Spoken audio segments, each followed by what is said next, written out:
Камера, мотор. Привет, друзья. Сегодняшнюю прогулку я хочу начать от станции метро Чернышевская. От закрытой станции метро Чернышевская, вот на заднем фоне. Но ничего, когда-то ведь ее откроют, и вы сможете легко до сюда добраться и начать свою прогулку отсюда. Сегодняшний наш маршрут, немножко поверну уже по ходу вас. Сегодняшний маршрут будет проходить по одним из самых старых улиц Петербурга, расположены перпендикулярно Литейному проспекту. Это Кирочная, Куштатская, Захарьевская, Шпалерные улицы. Улицы существуют еще с петровских времен, но вот, как я и сказал, из-за такой отдаленности пользуются малой популярностью.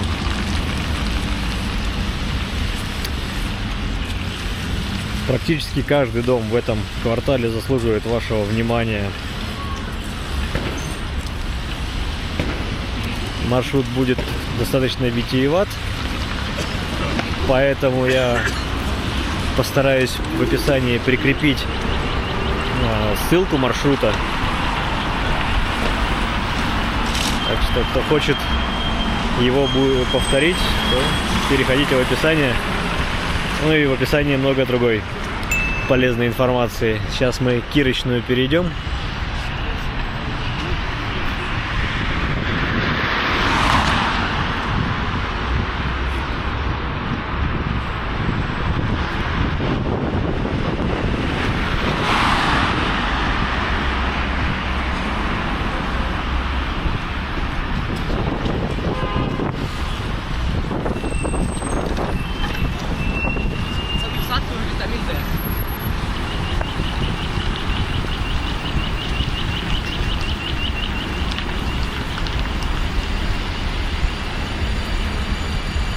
Но вот только отошли от станции метро Чернышевская и, повернув направо на Кирочную, мы сразу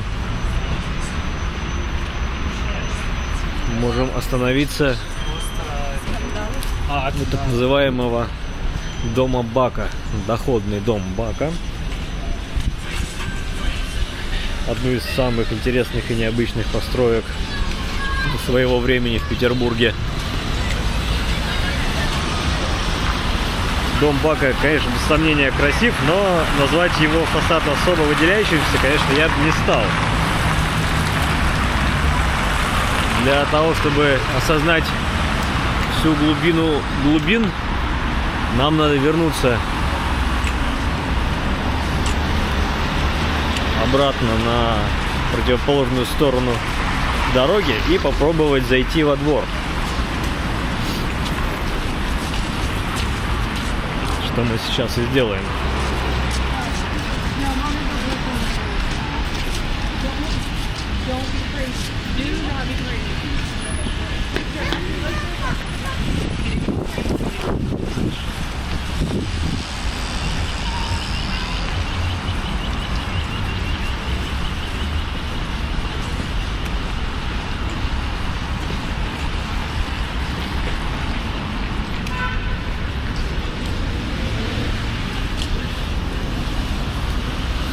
В саму парадную, конечно, врываться не будем, ибо там очень живут нежные жители, которые с особым трепетом относятся к своему дому и по крупинкам его восстанавливают.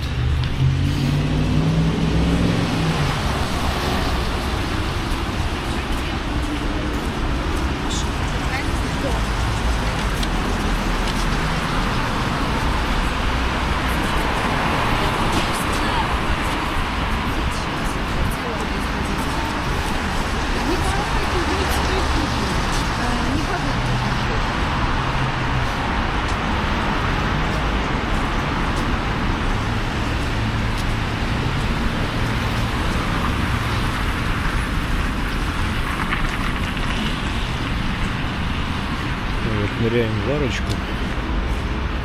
в барочку. Такие, знаете, массивные, кованые, как будто историчные ворота. Так и вот, стоит только нам заглянуть во двор этого здания, как перед нами предстанет, пожалуй, самый необычный двор-колодец. Так, это первый.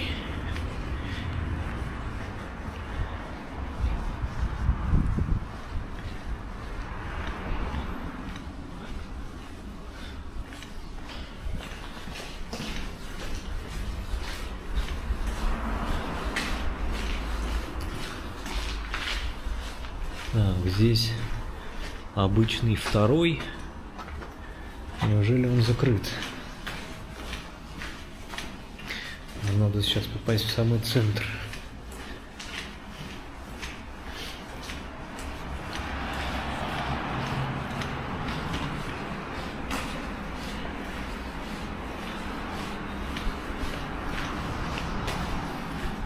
Так, посещение. Ну, собственно, нас здесь не пускают, но, как вы можете сейчас увидеть, в центре расположены двойные коридоры и галереи, соединяющие между собой основной корпус и выходящий на Кирочную улицу и дворовой флигель. Там человечек на балкончике. Да, к сожалению, жаль, нам не удалось. Самое-то еще интересное, что под домом, вот здесь под асфальтом, есть еще целый этаж, в котором были прачечные, тепловые узлы.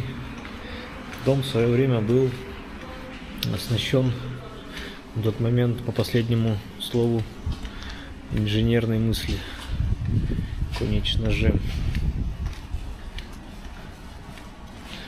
Ну да ладно. Не удалось, так не удалось.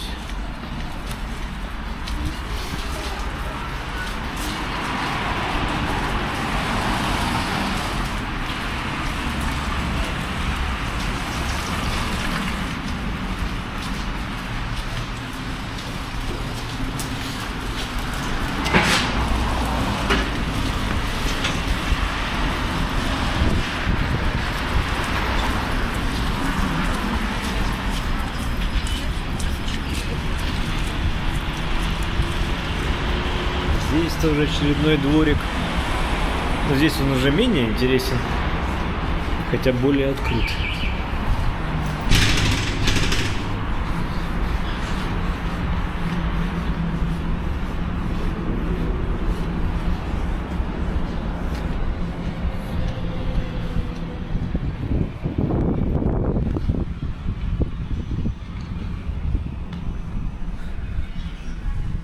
Всевозможные закоулки счастья с такими окнами в стенах. В смысле, окно уходит в стену.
Вот кирочный дом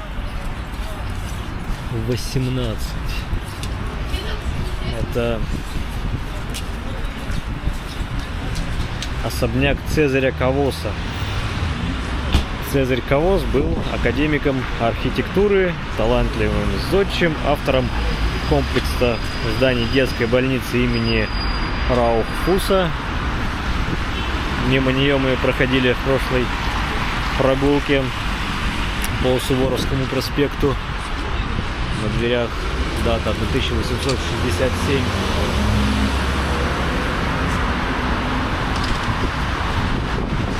Ну и Цезарь Кавоз был родным дядей другого знаменитого петербургского зодчего Леонтия Бенуа. Ну и как пишут, что будучи в гостях у своего дяди, еще совсем маленьким, Леонтий рассматривал работу своего выдающегося дяди. Ну и отчасти именно этот особняк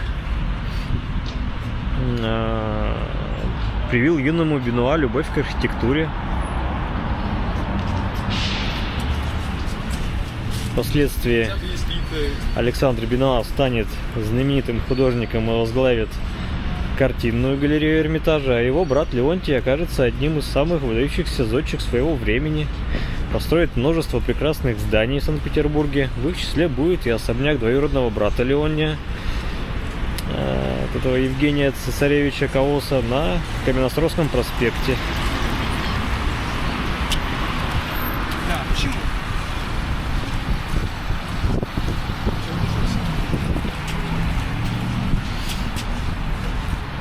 Ну а тут какой-то непонятный пробел.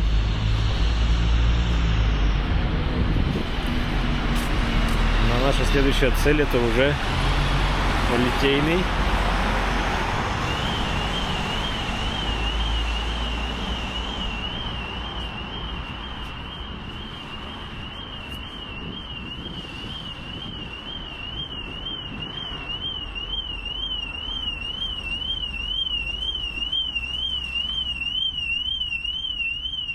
Очередная машина-истеричка.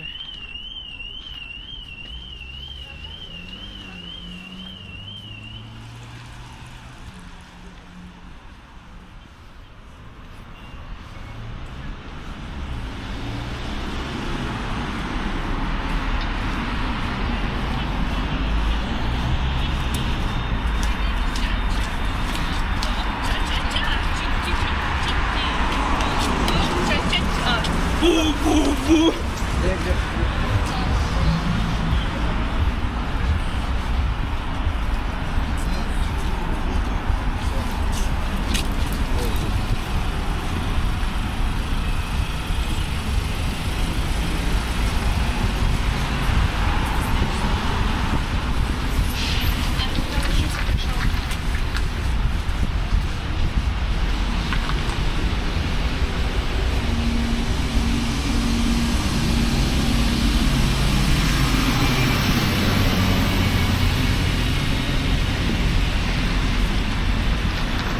Здесь всем фанатам Балабанова и фильма «Брат» локация из фильма. Тот самый магазинчик, где Данила покупал альбом «Крылья», «Рок-остров». Ну и здание Анненкирхи. Со стороны Кирочной у них вход, но сама фасад у нас со стороны Фурштадтской. Так что мы сейчас сделаем круг и вернемся к ней с другой стороны.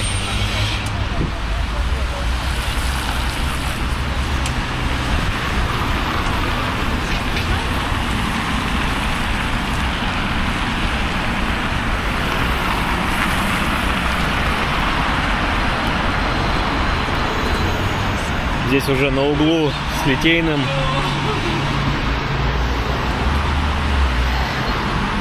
сосредоточено сразу несколько военных построек дореволюционных времен.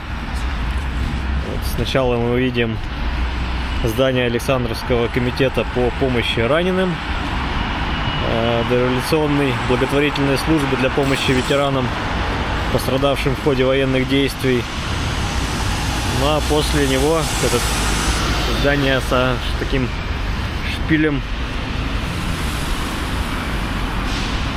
главный штаб военных поселений. Ну и дом офицеров. Конечно же.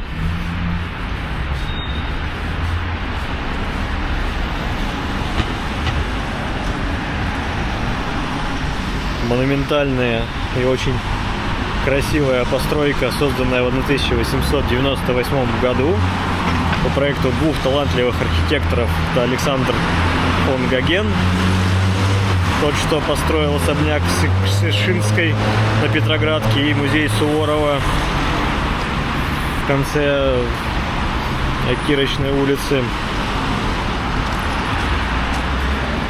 и инженеров Иванова и Гаугера.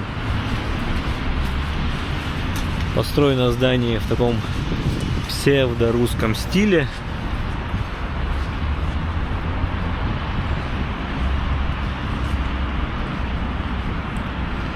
Это всякие кокошники, шатры, щипцы, гирьки.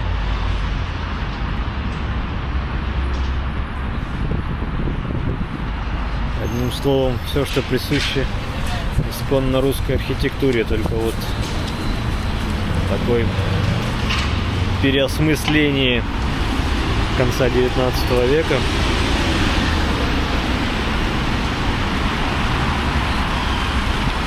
Кстати, стоимость строительства этого здания обошлась государству в 1 миллион 300 тысяч рублей. Но это свидетельствует о том, что Николай II, а именно он был заказчиком здания. Так, перебежим поближе.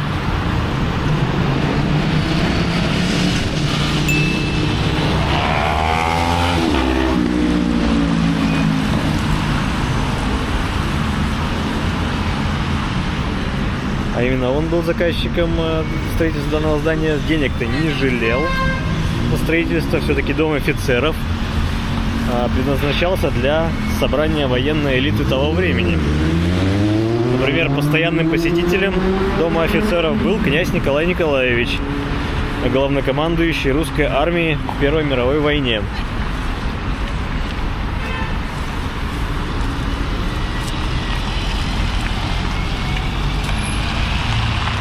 Ну и вот, чтобы полноценно дом офицеров рассмотреть, надо перейти в Литейный, оказаться у сада Дружбы. Сейчас он у нас за спиной. Так, повернусь.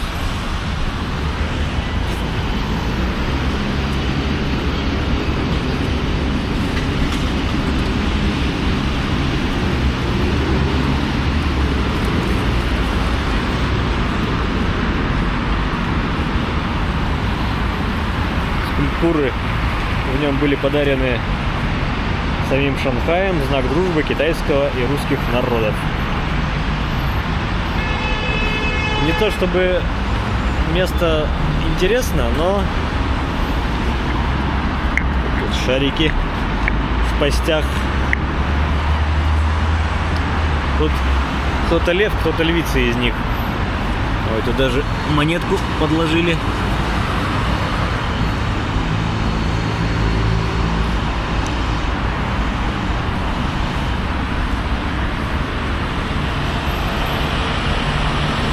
Больше, конечно, посещаем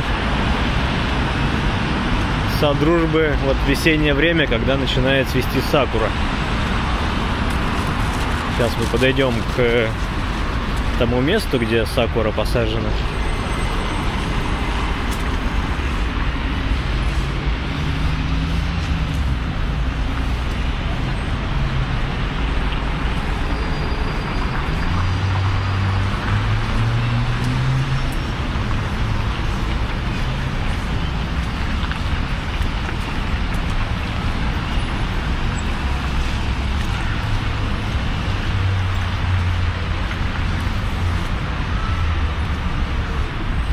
Вот эти деревья и есть сакуры. Пока еще не цветут.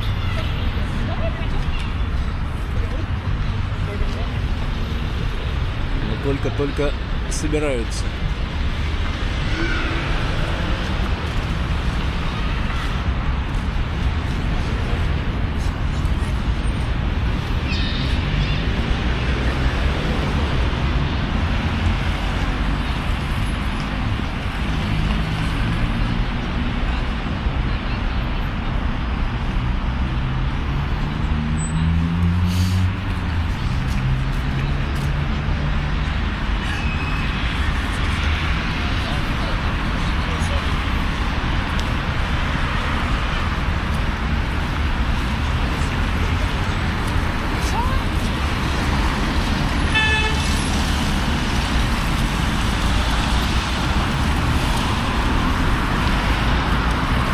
Сейчас я вас попрошу обратить внимание на дом справа. Так называемый дом Шульца.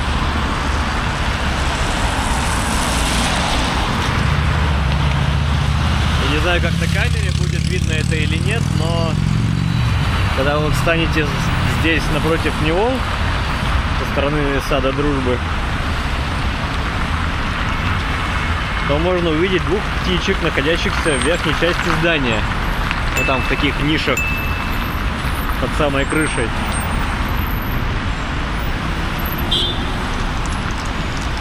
Держу пари, что на такие мелочи обращают внимание единицы.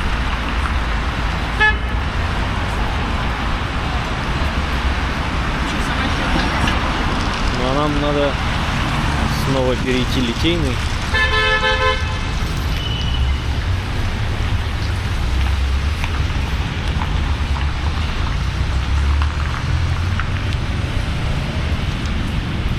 Пока горит зеленый свет.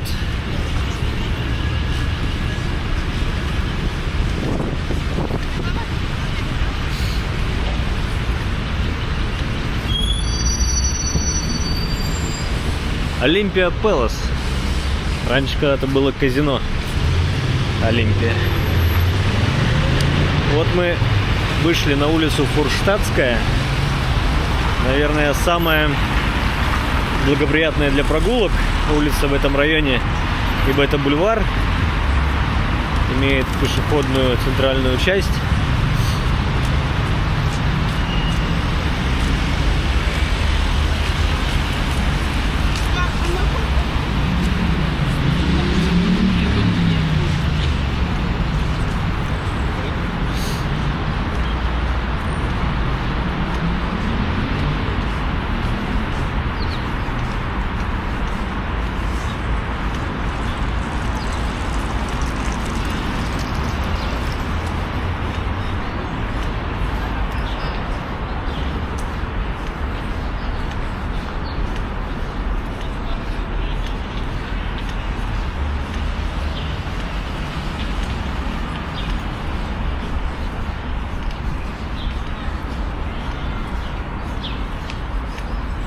Имеется масса скамеек, неплохо оформленных, в принципе. Ноги сидящих не мешают проходящим. Это важно.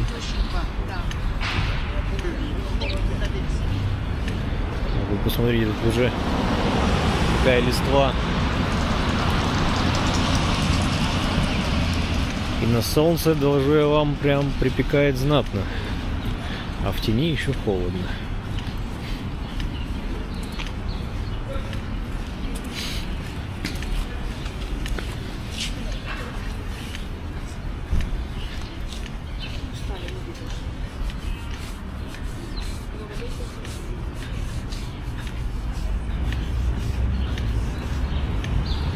Ну и вот, следующая достопримечательность находится с правой стороны от улицы.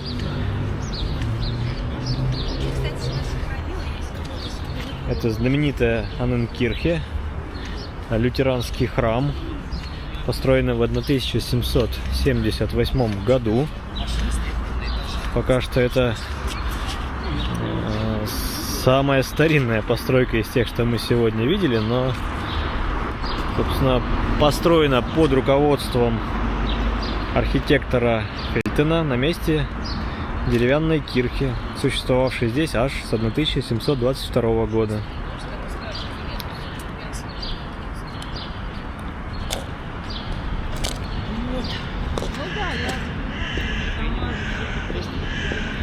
В наше время это храм Святой Анны, по большей мере известен своим внутренним убранством. Дело в том, что в 2002 году в здании церкви случился сильный пожар. Следы этого пожара до сих пор не устранили. Так и стоит церковь красивая снаружи, сгоревшая внутри. Зато такой вот антураж храма привлекает молодежь, как в своем роде арт-объект, поэтому в нем проводят всевозможные и фотосессии, и мероприятия. Ну а справа от Анненкирхи расположен лицей номер 239, лучшая математическая школа Петербурга, возможно, одна лучших в России, одна из, основанная еще в 1918 году и не прекратившая и не прекращавшая даже с тех пор свою работу ни на день, даже в дни блокады. Ладно, возвращаемся на Фруштадтскую.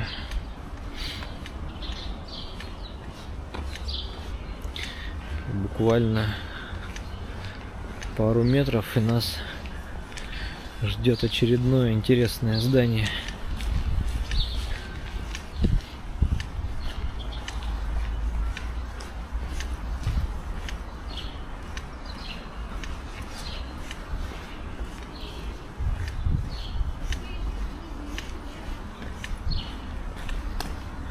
Можно сказать, не просто интересно, а знаменито.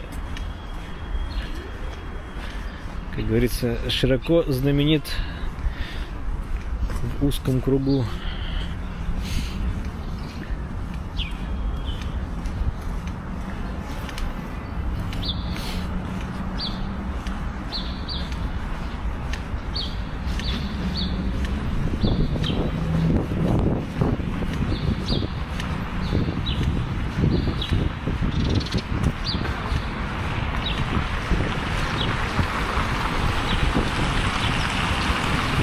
Вот с одной стороны, чем хорошо гулять сейчас весной, пока еще нет листвы, можно хорошо разглядеть все дома.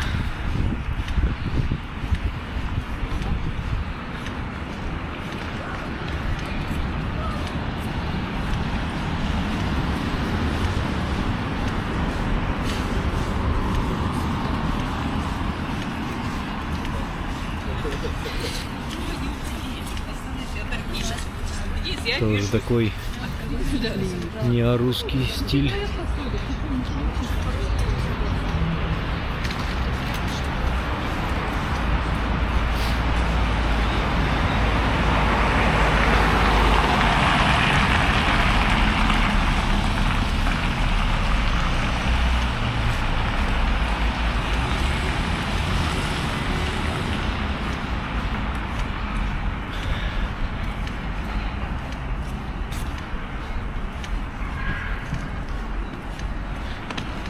Ну и вот, нас интересует доходный дом Шрейбера, обладающий прекрасным живописным фасадом, выдержанный в торжественных бело-розовых цветах. А известно и знаменито оно тем, что в нем раньше располагалось консульство США. В 2019 году наши отношения с Америкой внезапно ухудшились. Консульство покинуло Россию, да и посольство в целом. Так что на данный момент здание пустует.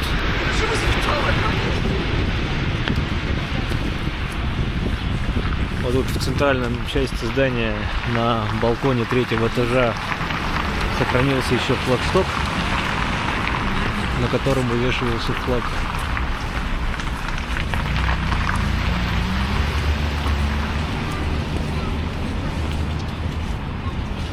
Но с другой стороны улицы, почти напротив бывшего консульства, находится особняк Кочубея с этим кирпичным, или там под кирпичной, это, по-моему, плиткой глазурированный отделан. Такой слегка аскетичный, но очень приятный глазу памятник модерна, построен в 1908 году архитектором Мельцером по заказу Виктора Кочубея, русского генерала. члена свиты его императорского величества.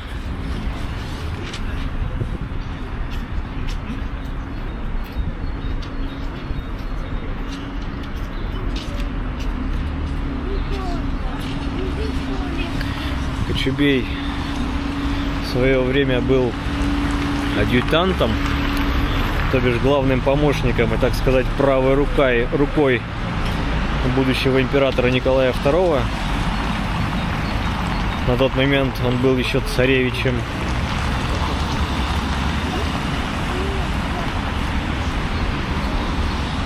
Ну да ладно.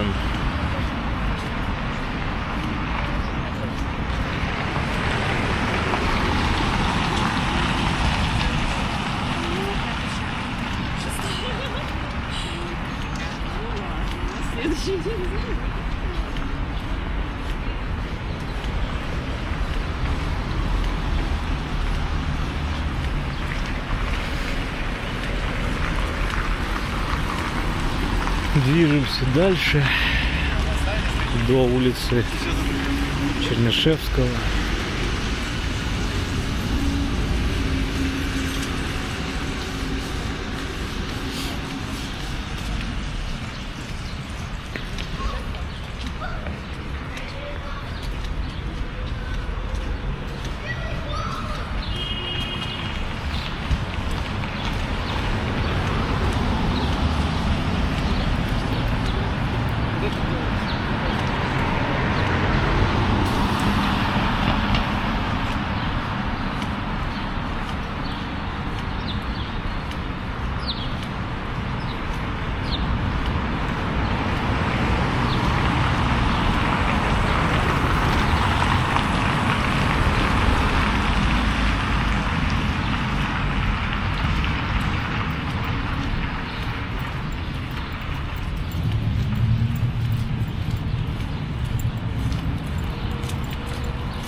Вот мы и на перекрестке с Чернышевского.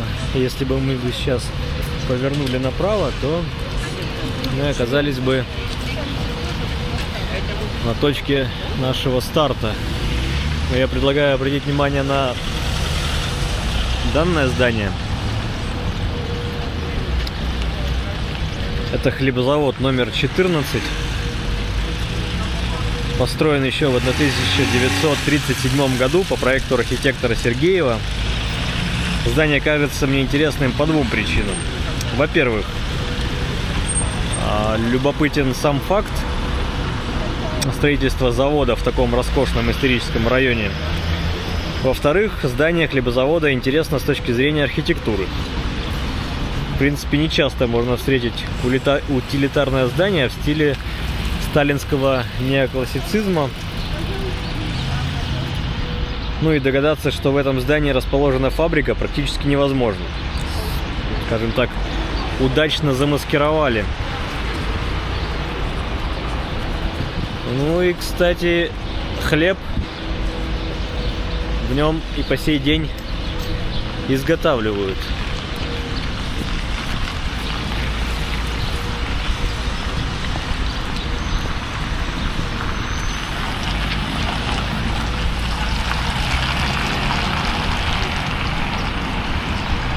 Сейчас мы повернули на проспект Чернышевского. Буквально 100 метров дойдем до улицы Чайковского.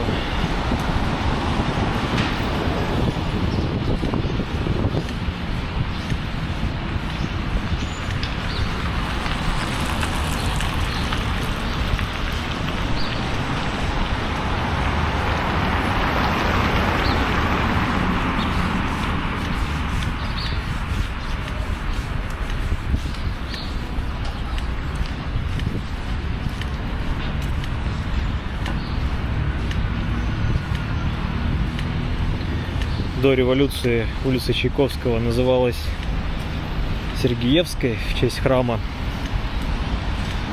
о котором мы поговорим чуть позже.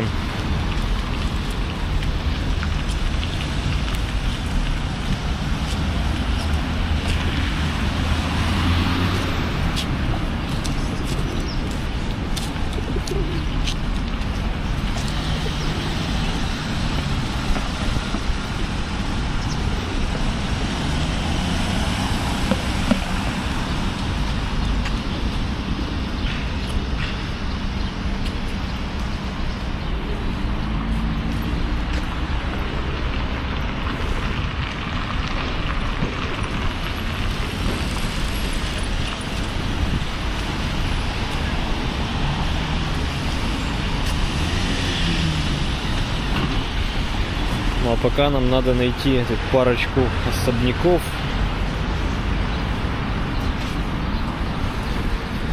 Буквально идущих в ряд вдоль улицы.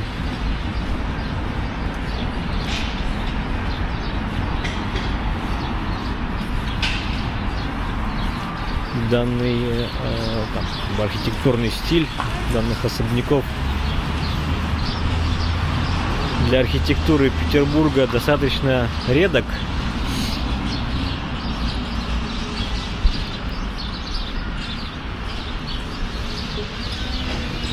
Ну, в первую очередь связано это с тем, что земля была достаточно дорогой, но и на ней пытались разместить как можно больше площадей, то бишь площадей за счет этажности. В первую очередь. Но эти два особняка невысоки. Так, сейчас быстренько пробежим этот гипсоид.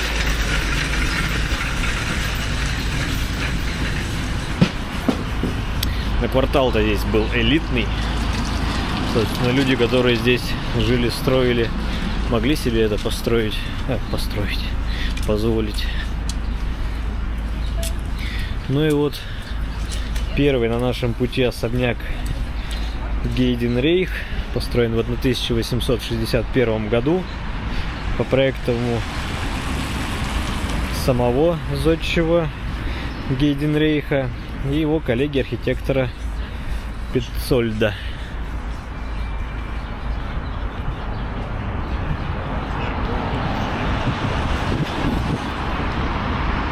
В этом особняке хотелось бы отметить очень удачную отделку фасада. Гладкие стены.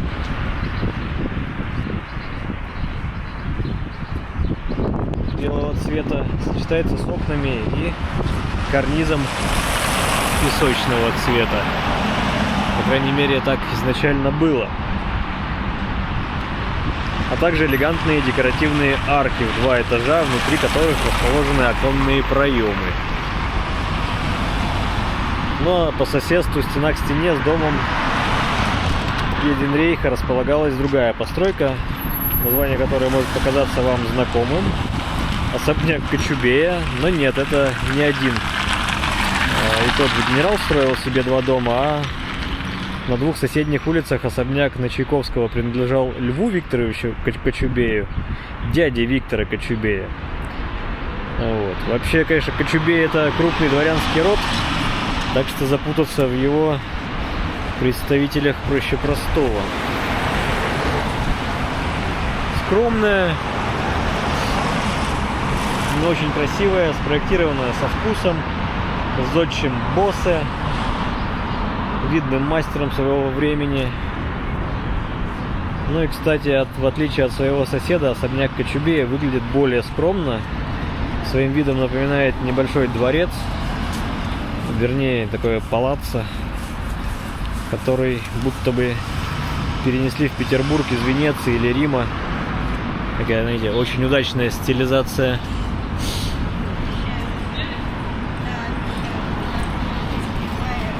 Ну а третьим в этом ряду является особняк Кельха.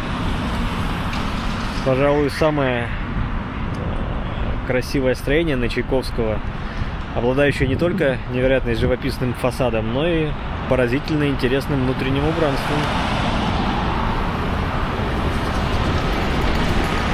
Насладиться им могут лишь студенты, будущие юристы.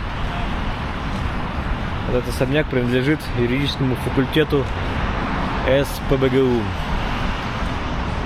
Ну и тут у нас через дорогу стоят машины киностудии Ленфильм.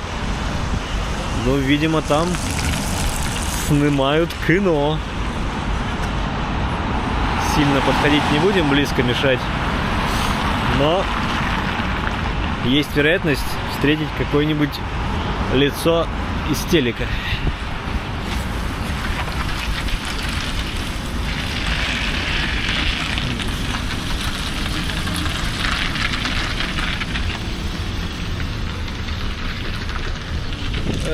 Забыл сказать, что особняк построен в 1897 году по проекту Щоуне и Чагина, зодчих, прославившихся своими работами в стиле модерн. Например, дачей Гаусвальд на Каменном острове. Впрочем, несмотря на приверженность архитекторов к стилю модерн, они прекрасно справились с поставленной перед ними задачей стилизовать особняк под окружающие их застройку. Все эти фургончики продолжают стоять. Телевизионные.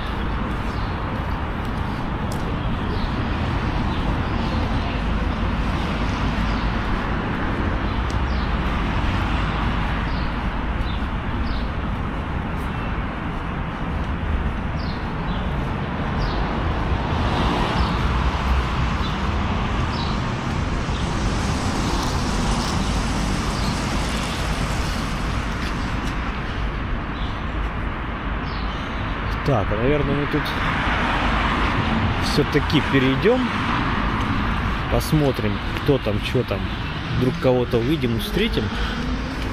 Но я хотел, мы так мимо прошли еще одного интересного здания.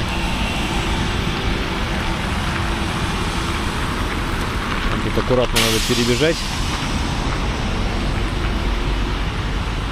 Не знаю, получится у нас это или нет. Должно.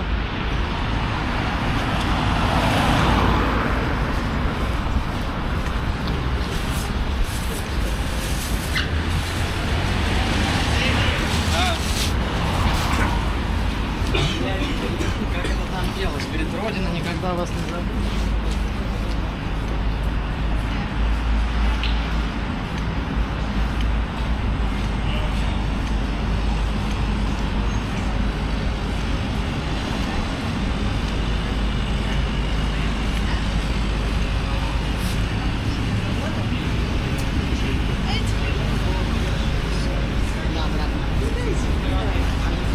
Какие за доисторических нарядах господа стоят.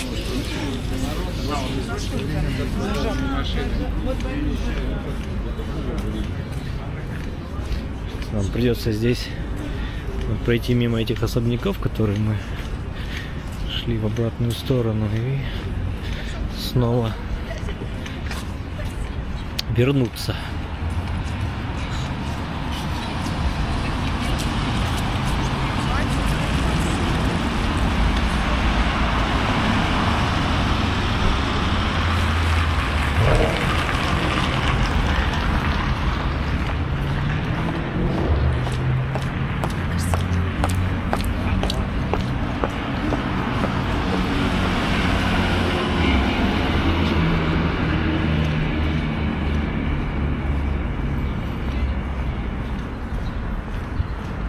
Вот.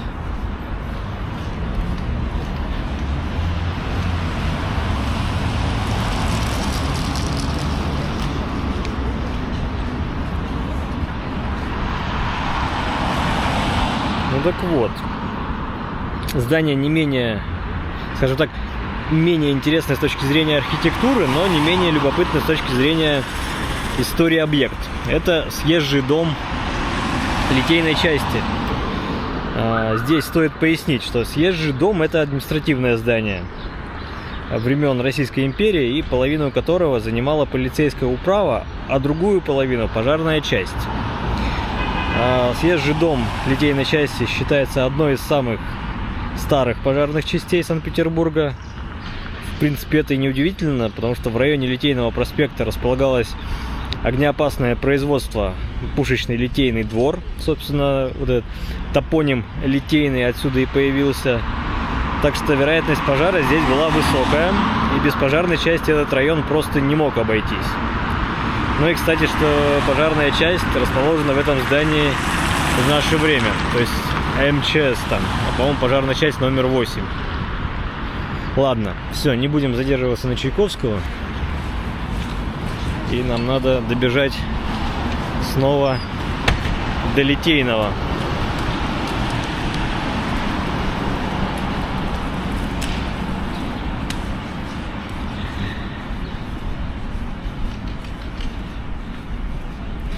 Да, сегодня мы будем ходить несколько раз Литейный туда-обратно, дабы по-хорошему рассмотреть его угловые дома.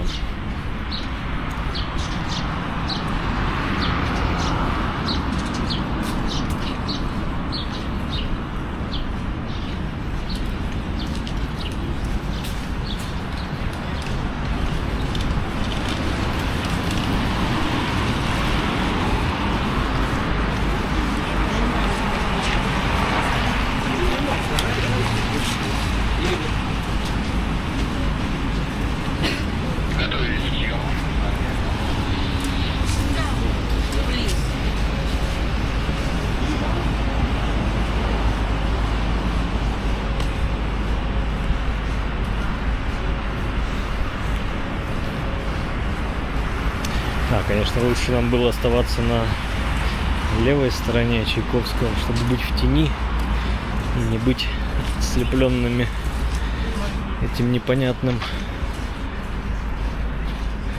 кругом в небе.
Все-таки убегу я в тень.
Ну, нас в целом не то чтобы там интересовало, но замечательный факт.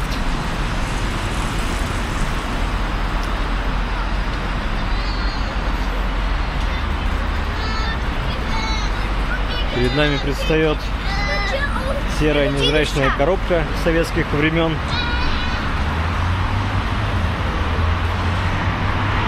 Сама по себе она, конечно, не интересна, просто на ее месте был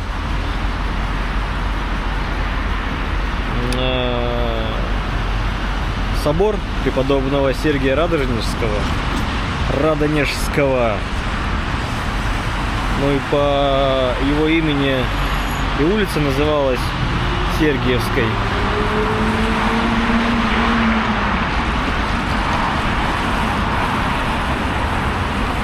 Сейчас мы здесь дорогу перейдем. Я расскажу. Мы уже опять на Литейном.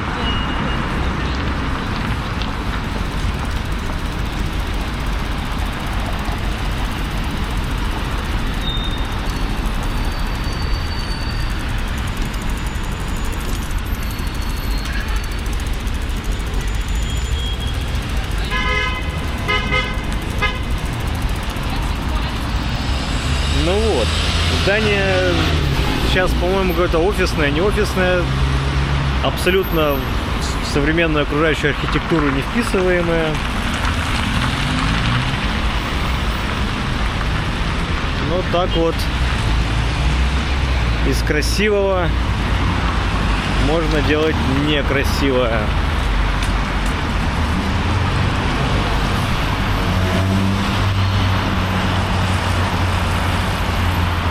Тут вот в качестве столбиков у забора используются чугунные пушки. Причем это не какая-то бутафория, а это, по-моему, реальные пушки.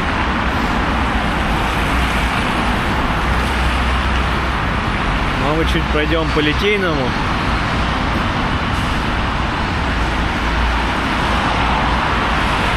И нас вот впереди ждет,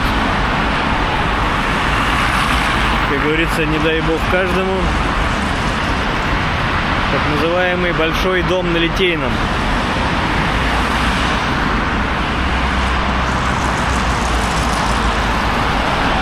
Построен в качестве главного здания НКВД Ленинграда.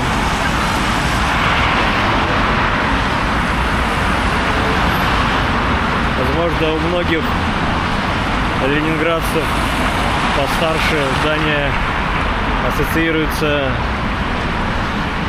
с репрессиями, конечно же, и поэтому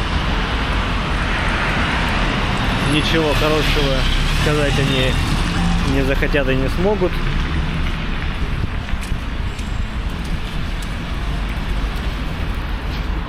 Ну а изначально было НКВД, потом КГБ. Ну а сейчас здесь главное управление ФСБ.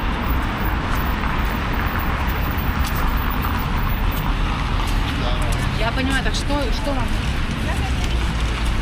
На светофор мы не успели, поэтому просто постоим и посмотрим на Литейный.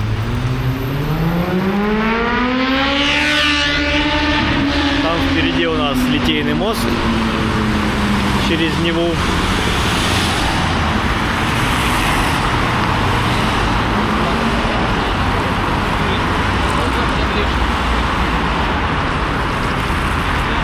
Большой дом на Литейном находится на пересечении Литейного проспекта и Захарьевской улицы. Собственно, она-то нас и интересует. Поэтому нам надо здесь перейти Литейный и на Захарьевскую.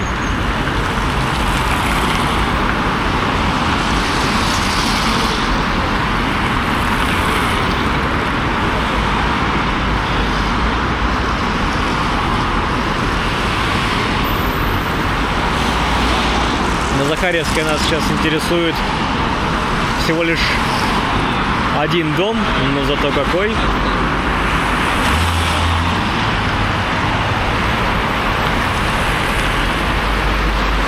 Через пару минут все увидим.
Так, вроде бы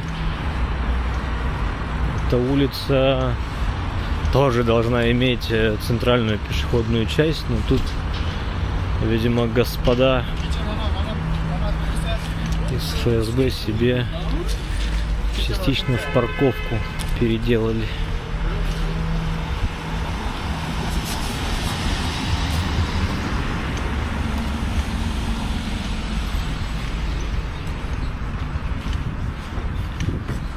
Перейдем в центр, в центральную часть.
Вот мы до него и дошли. Это так называемый египетский дом. Мне кажется, наверное, это единственный дом, ради которого на самом деле туристы приезжали на станцию метро Чернышевская.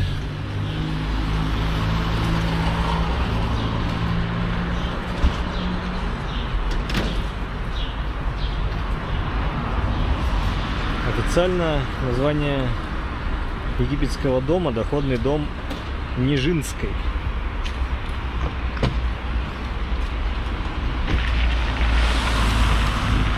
Здание не имеет никакой связи с Египтом,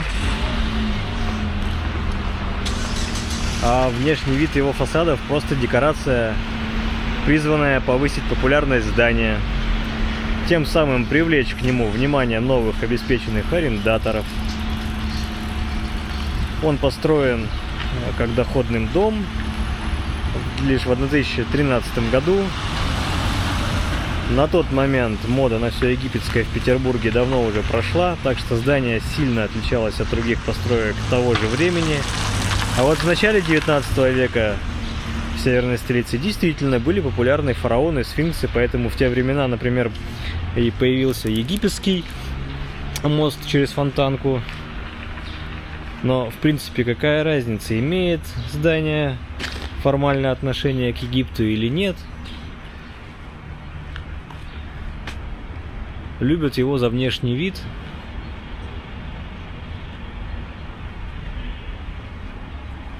Такие огромные атланты на входе.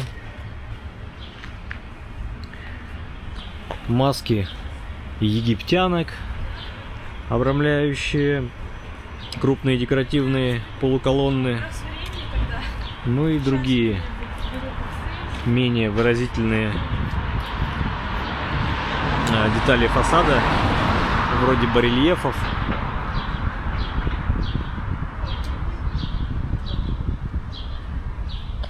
Кованых решеток. Вот я их что-то тут не вижу, но где-то были.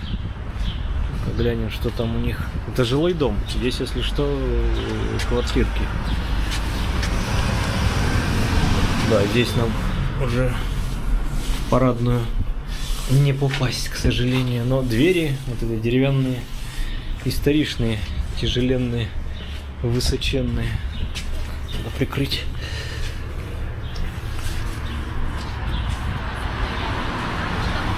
Ну да ладно. Возвращаемся на Чернышевскую. Точнее, на проспект Чернышевского.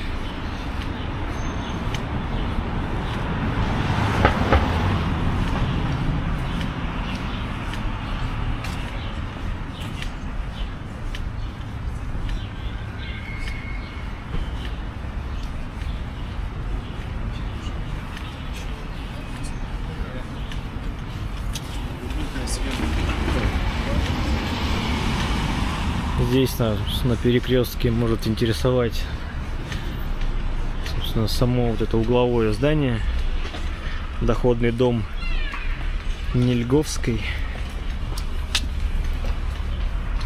В принципе, можете все сами разглядеть.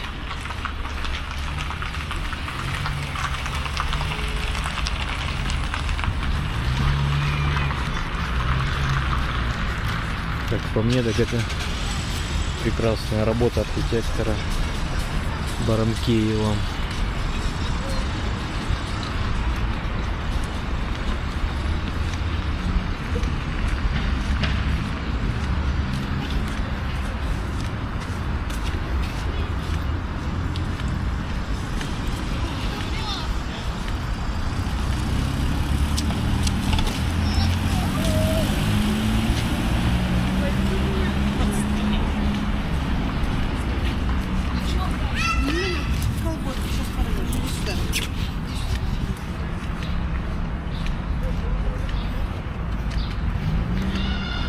Буквально несколько десятков метров, и мы на Шпалерной улице.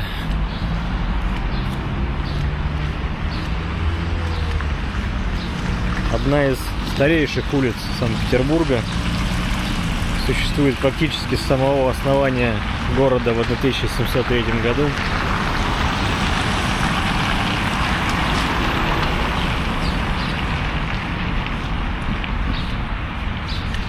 Ну и первое, что мы видим на Шпалерной, это церковь иконы Божьей Матери всех скорбящих радости, существующая на этом месте с 1711 года. Но здание, которое мы сейчас с вами видим, было построено гораздо позже, в 1818 году, по проекту знаменитого архитектора Луиджи Русско.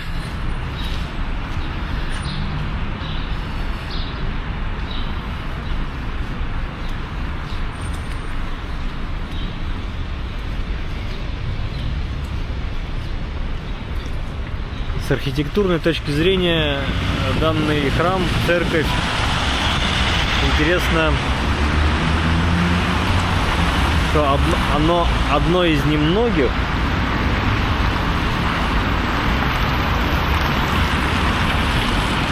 которое было построено в стиле классицизма, практики строительства религиозных сооружений Петербурга. Выглядит довольно скромно. Видно, что архитектор не пытался впечатлить зрителей ее размерами, даже ее ризолит практически не выступает за красную линию улицы, а лишь скромно выглядывает из основного объема. Это вот часть с колоннами, портиками. Переходить мы в Шпалерную не будем. У нас уже прямо там Нева.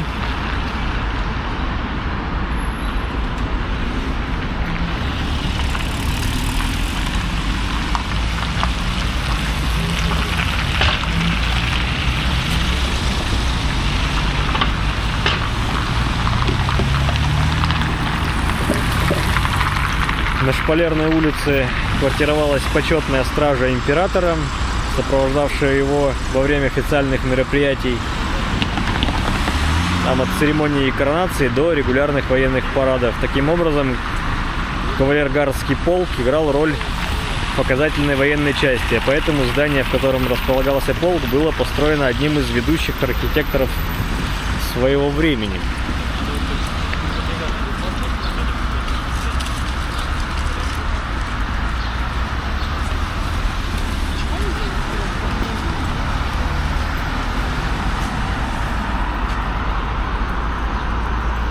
Где перейдем, ладно.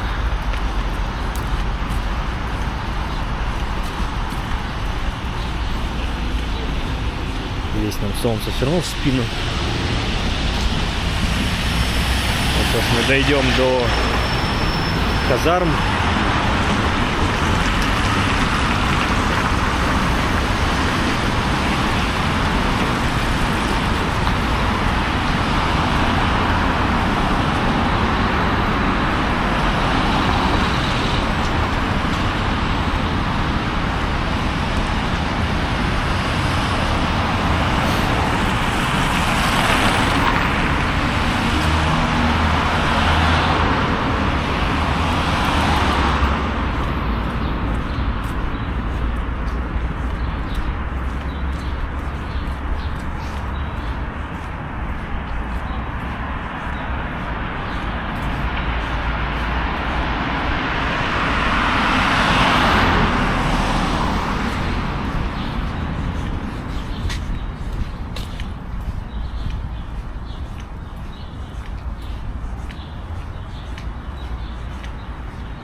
Вот справа это желтое здание, как раз это бывшие казармы.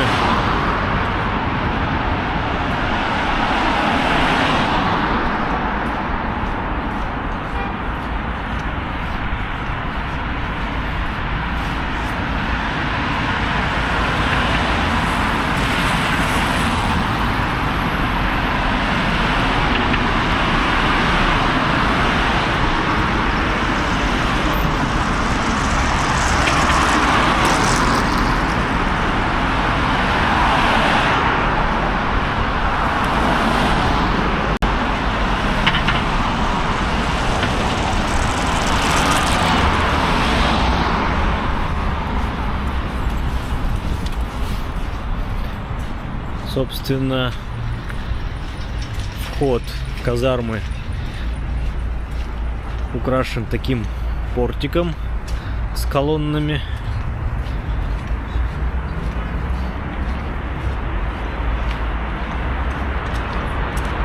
Ну а напротив этого элегантного портика установлен памятник Анне Ахматовой. Сюда редко забредают туристы.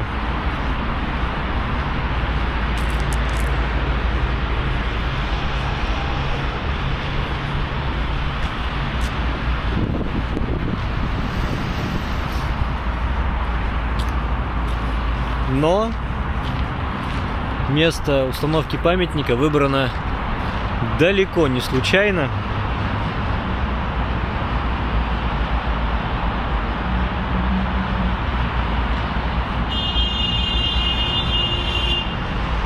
А напротив, через Неву, кресты. В крестах сидел муж Ахматовой, Гумилев, сидел ее сын, ученый Лев Гумилев, да и в принципе много кто в крестах сидел.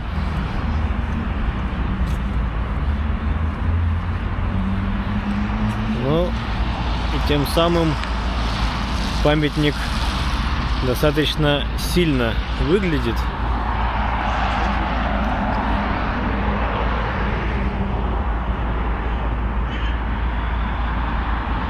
И это яркий пример того, как расположение и задумка монумента может играть даже большую роль, чем его внешний вид.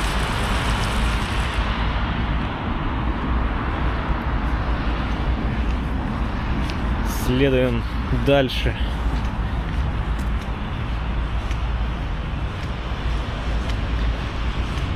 Доходим до Потемкинской улицы.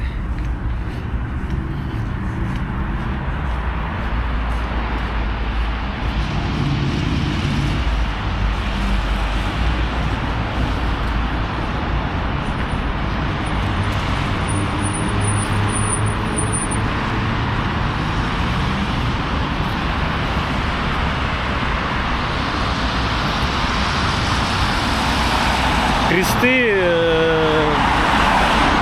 на данный момент, кресты исторические на Адмиралтейской набережной,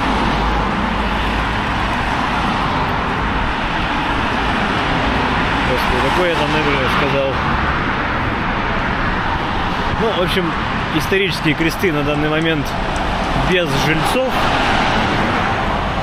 Всех перевели в новые кресты, которые в Колпино. А сейчас из этого комплекса зданий хотят сделать какое-то модное пространство с ресторанами, с гостиницей. То есть вы прям можете почувствовать себя арестантом и пожить в одиночной камере, переночевать.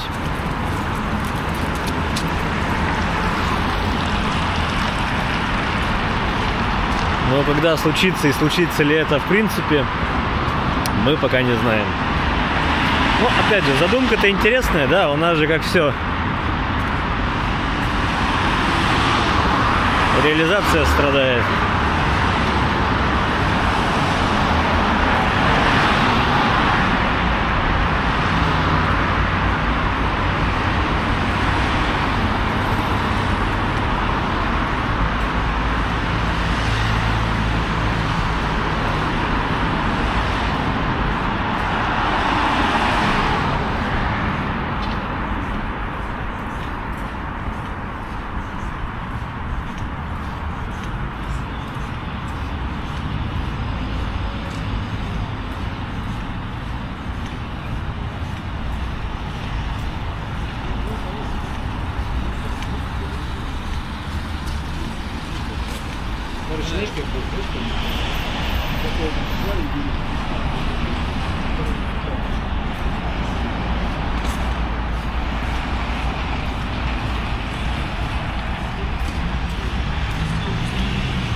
Пока зеленый, бежим.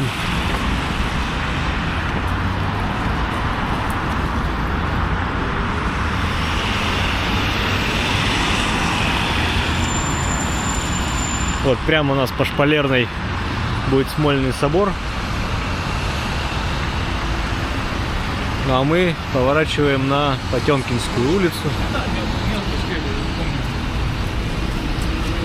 По левую руку у нас Таврический сад, оранжерея Таврического сада. Там, кстати, имеется кафешка в оранжерее. Можно раньше, по крайней мере, за чашку кофе можно было погулять в оранжерее бесплатно, но сейчас туда отдельный платный вход. Таврический сад на данный момент закрыт на просушку, поэтому мы даже при желании не могли бы туда попасть. Ну и сегодняшняя цель у нас другая.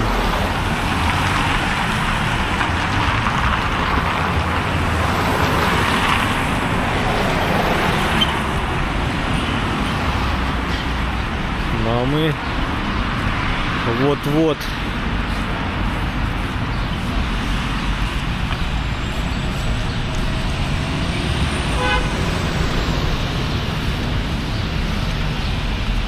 подойдем к настоящему шедевру архитектуры.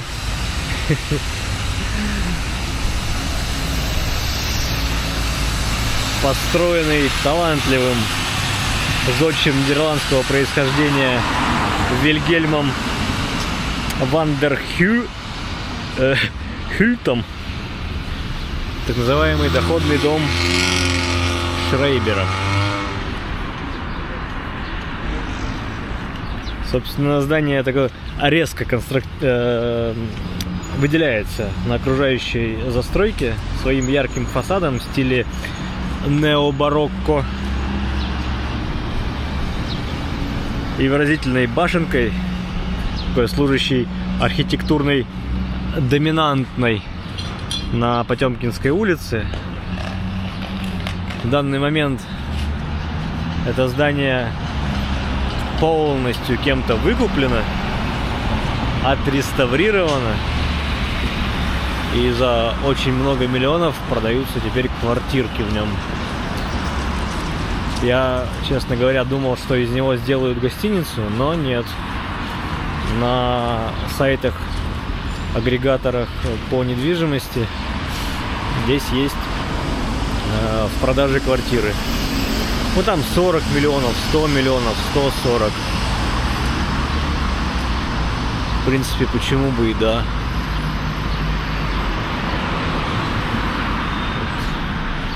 Все никак не могут его доделать.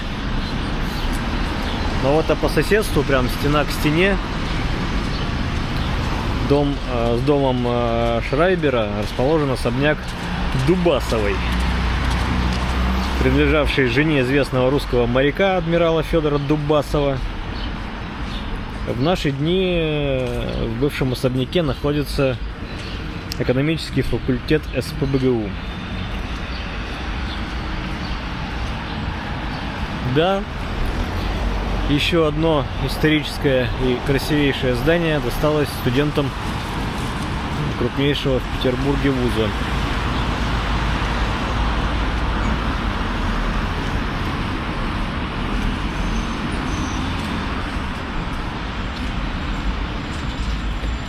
Особняк Дубянских был построен еще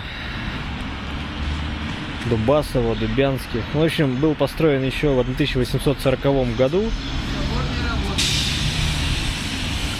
Так, здесь нам надо, наверное,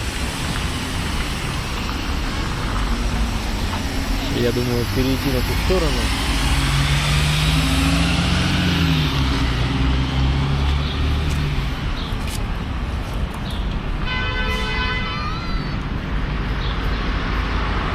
Ну, первоначально в 1840 году его построили, потом перестраивали в 1906. Перепланировку, полное изменение внешнего вида фасадов в стиле модерн произвел зодчий Гавеман. Как бы, да, наблюдаете все, какие фамилии были, да? Не Петров, Иванов, Сидоров, а не Хухры-Мухры. С этой стороны посмотрим на него. На особняк. Вот очередное здание в лесах.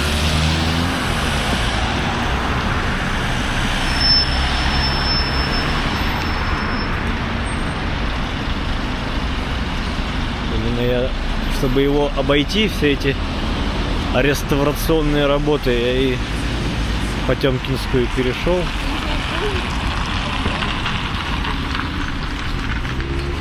Здесь уже какое-то современное здание, ресторан.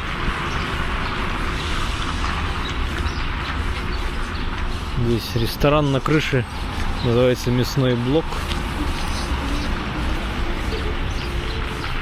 Ленинград-центр. Мы театр мода.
Да.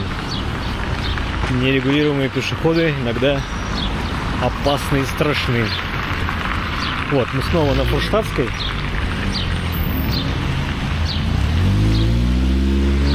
От метро Чернышевская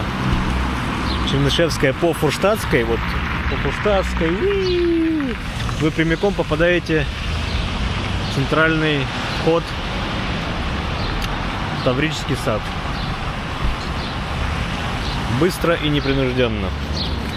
Но нам по Фурштадтской в сторону метро.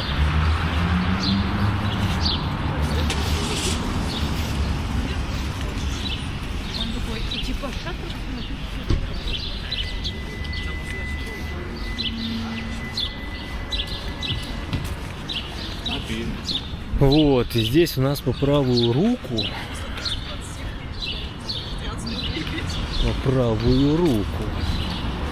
вот это желтое здание, именуемое особняк Спиридонова, но в наши дни именуемое дворцом Малютка.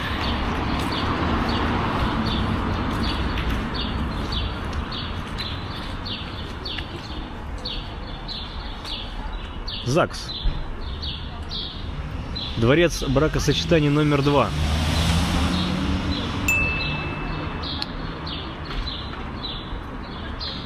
Был построен в 1897 году знаменитым московским зодчим Александром Померанцевым. Это тот, что ГУМ на Красной площади построил.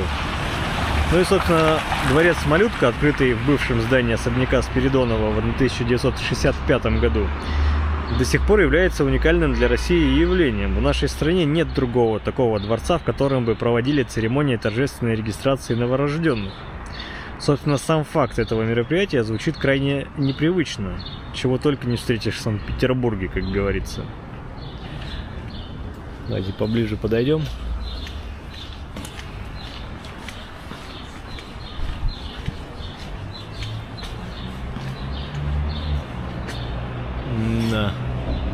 Малютка. А с ЗАГСом что-то я вас сейчас обманул. ЗАГС у нас следующее.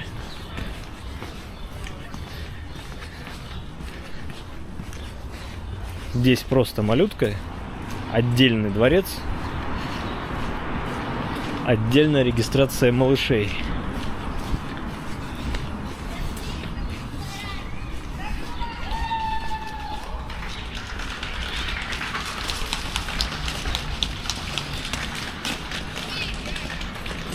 Ну а вот сам этот дворец бракосочетания номер 2 на Фурштадтской. Гости провожают молодых, наверное, уже в какое-нибудь путешествие или еще куда-нибудь подальше. Я не знаю. Что, горько уже кричали? Нет? Какие все это молчаливые и нерадостные. Нерадостные. Сейчас заглянем во двор.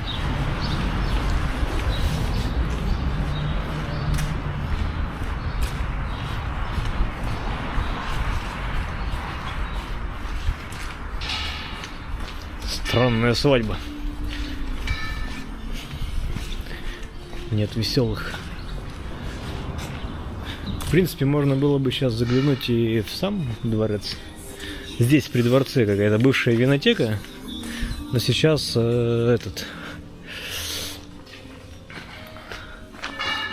типа банкетного зала, что ли, удобненького. Вот такая вот история.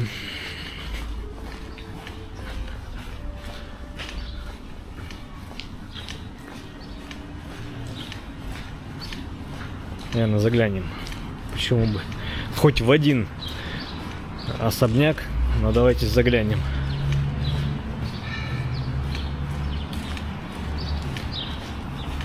Благо тут место общественное. Ничего страшного, я думаю, не произойдет. От себя, говорят. От себя.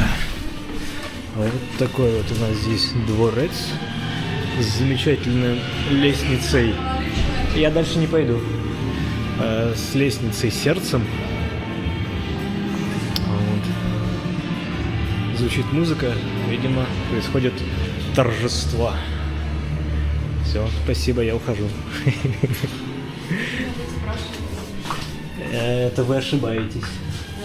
Вы ошибаетесь. Не надо. Не надо. Это общественное место. Это общественное место. До свидания. Это гос, это гос. Оп. Сейчас. Спасибо. Так, приезжает автобус для невеселых гостей. Странные. Как будто бы это выстроились в очередь, чтобы лучшие места занять.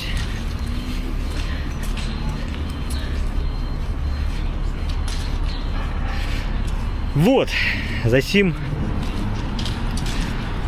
прогулка вокруг станции метро Чернышевская, думаю, закончена. Сейчас мы возвращаемся до проспекта Чернышевского. Ну и по левую руку у нас будет станция метро. Поэтому всех, кого не укачало, спасибо, что гуляли со мной.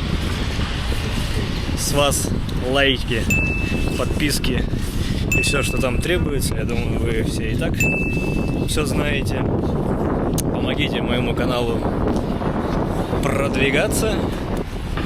Ну и по ссылочкам в описании, там, я напомню, я обещал прикрепить ссылку на маршрут, по которому мы сегодня ходили.